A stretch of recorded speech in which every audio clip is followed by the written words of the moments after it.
When it comes to nutrient density, most people think soy milk is inferior to real milk. Well, let's find out. What about red meat? What about fruit? What about fat? What about carbs? Run it through the lab. Welcome to the Nutragrammatron lab, Versus Edition, whole milk versus soy milk. Let's get right into it. Starting with whole milk.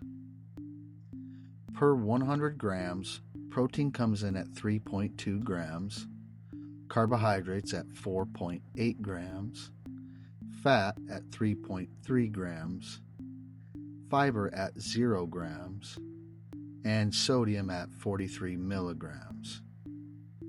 The macronutrient index score for this subject is 16 out of 20.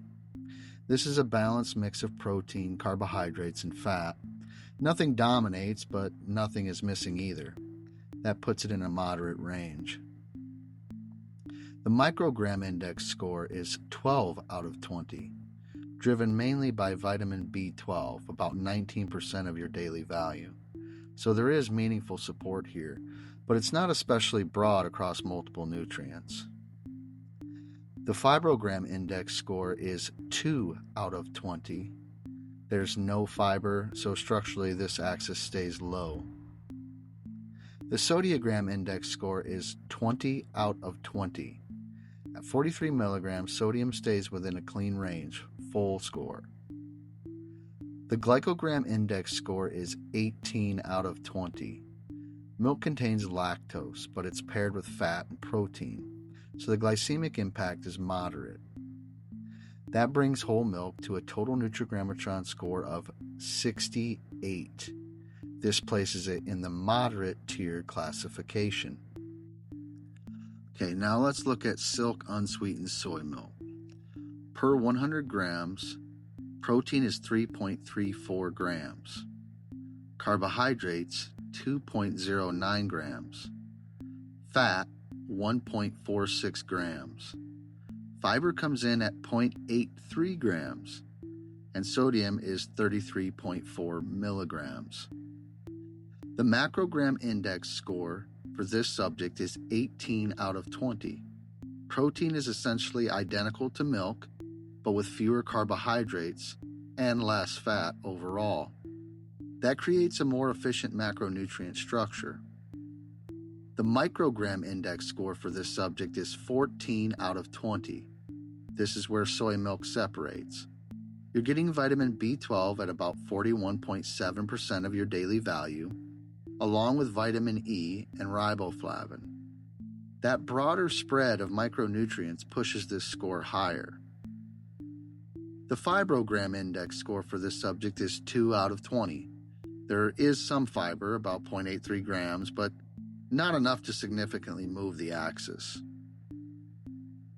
The sodiogram index score for this subject is 16 out of 20. Sodium is still relatively low, but slightly higher relative to its structure.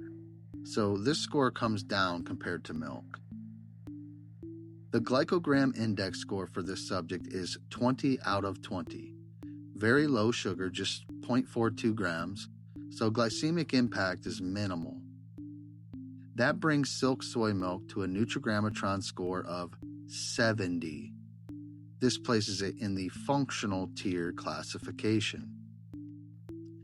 So when you actually measure both, whole milk comes in at 68, silk soy milk comes in at 70.